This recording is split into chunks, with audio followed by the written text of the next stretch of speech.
Robinson, 4 catches, 106 yards. One of them was 69 yards. No touchdowns. Really good game for him. When you throw in the fact that he had 75 yards rushing.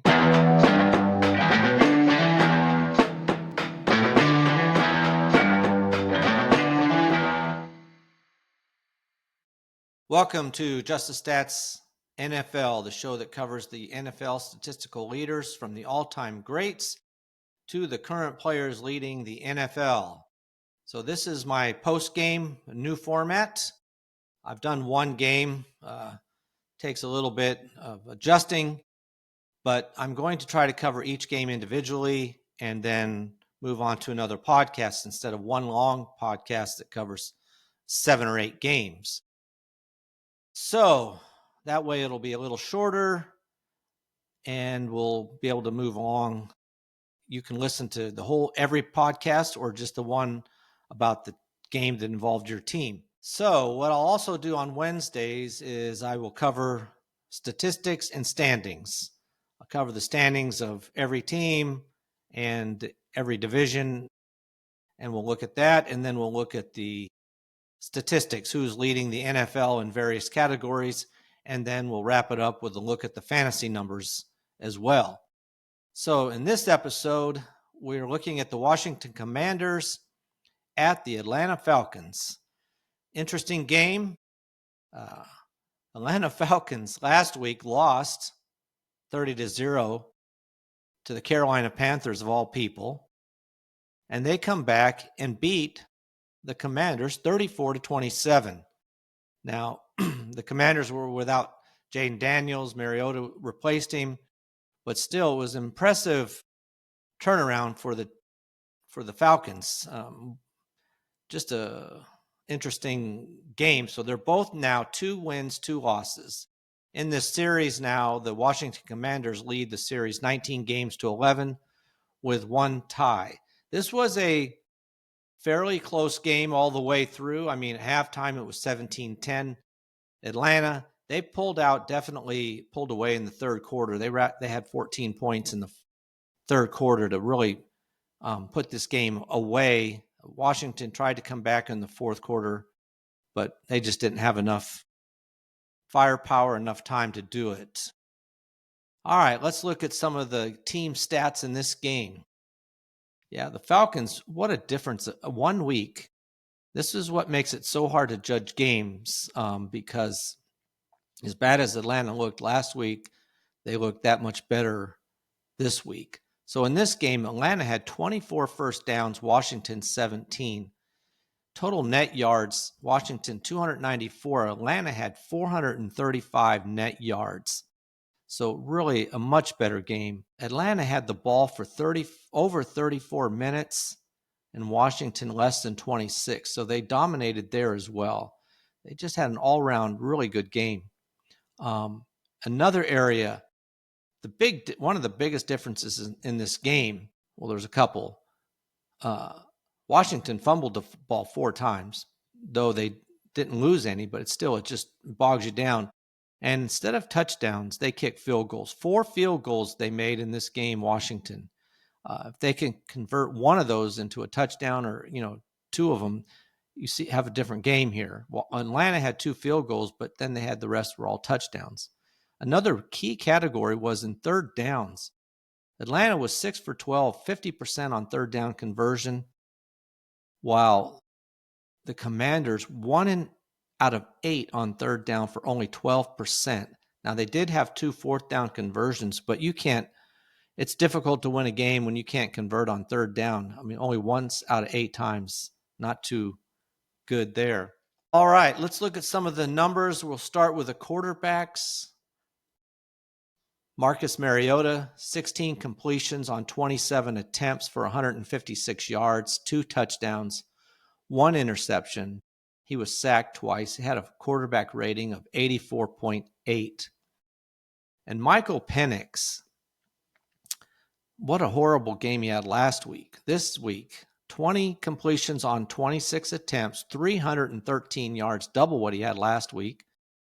Yards per attempt, 12. That's another big changed this week. He did get the ball down the field more.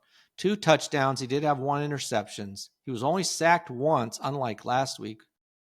And he had a quarterback rating of 126. So those who might have doubted Penix early on, he really came through in this game against a good team. I mean, the Washington Commanders are somebody you expect to see in the playoffs. So a good game by the Atlanta Falcons all around. Let's look at the quarterbacks a little bit more.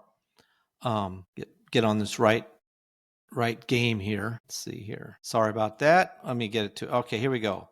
Looking at the 2 quarterbacks, Marcus Mariota had 1 completion on 5 attempts over 20 yards, and it was only for 24 yards. It was a touchdown, though. He also threw 1 interception in that space. Now, neither team actually throws many behind the line of scrimmage passes, which is fascinating because the last game when we looked at between Pittsburgh and Minnesota, well, Rodgers throws a ton of them behind the line of scrimmage. But big difference here. And the same with from the line of scrimmage to 10 yards. Mariota threw 8 passes in that area and completed 6 of them.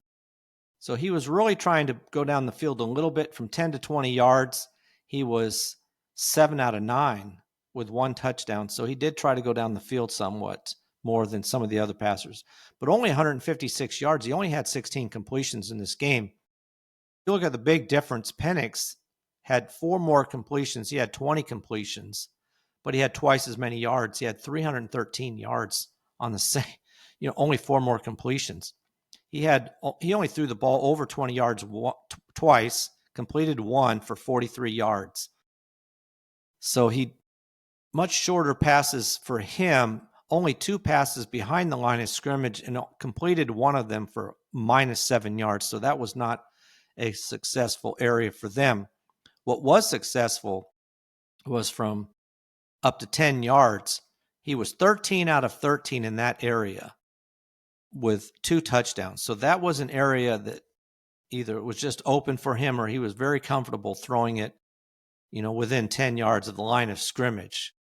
Pretty big there.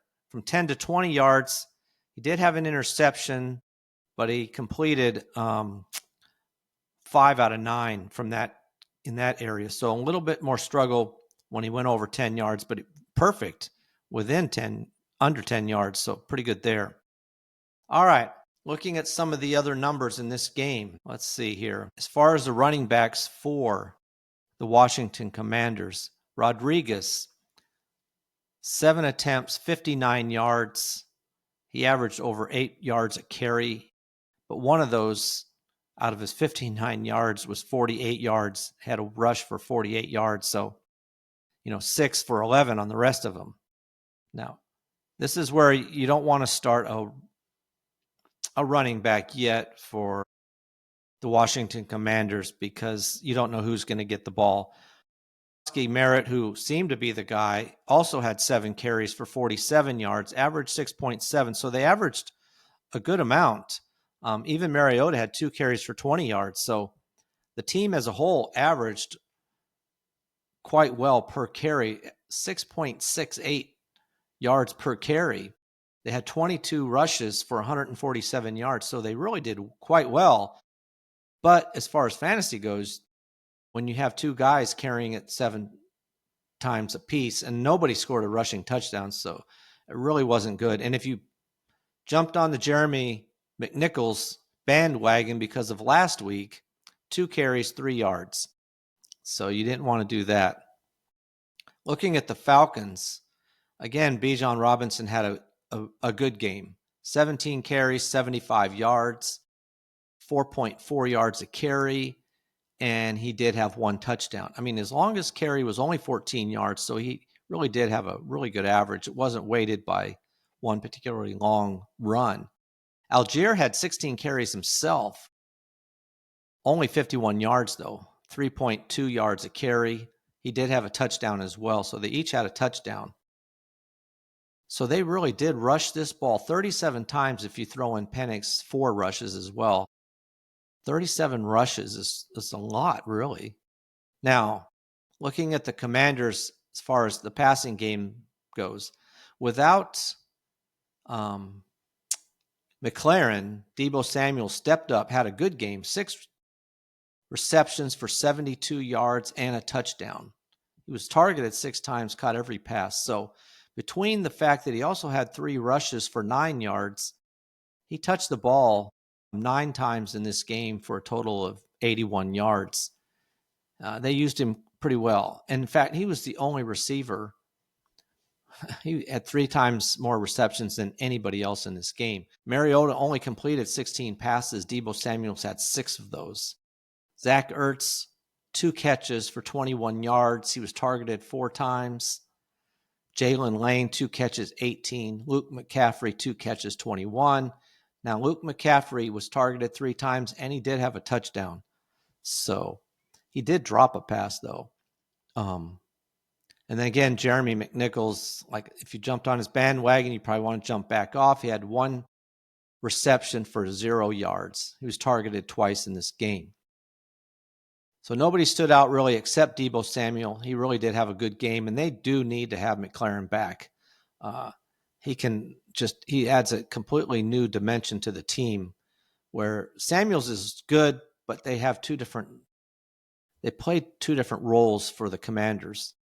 Now, looking at Drake London, big game for him after last week's game. 8 catches on 10 targets, 110 yards, 1 touchdown. So really good game for him.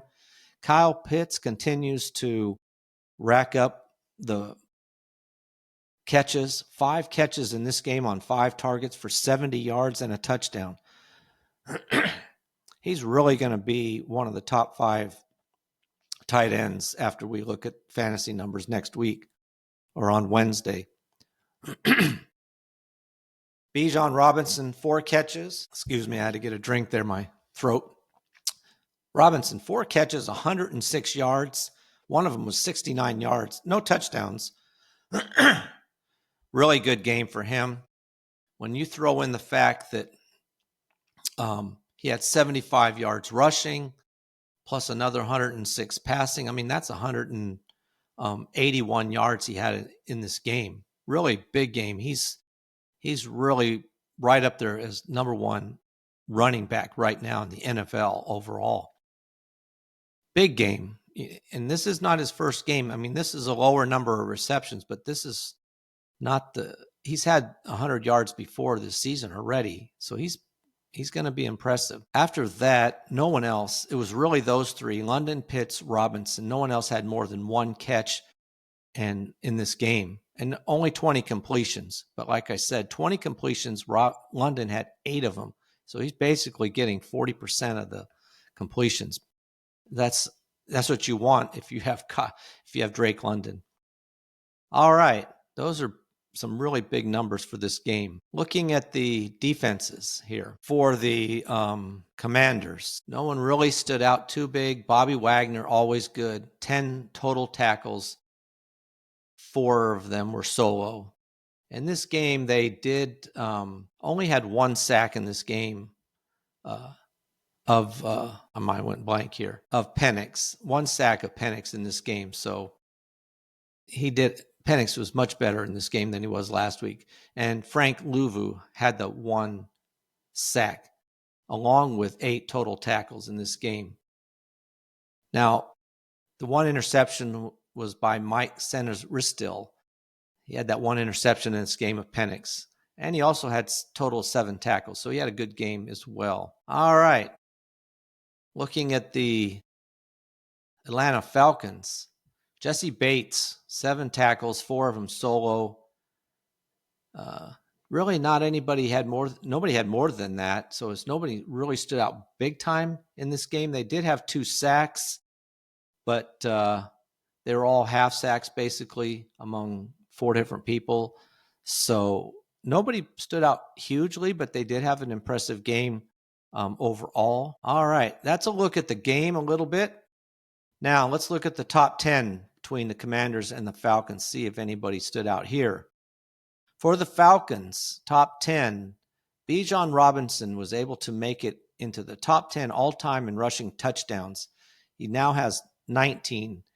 He had 18, and he had added 1 this week for 19. So he's now tied for 10th with Lynn Kane, who played in the 79-84. Next up for Bijan Robinson is the quarterback Michael Vick.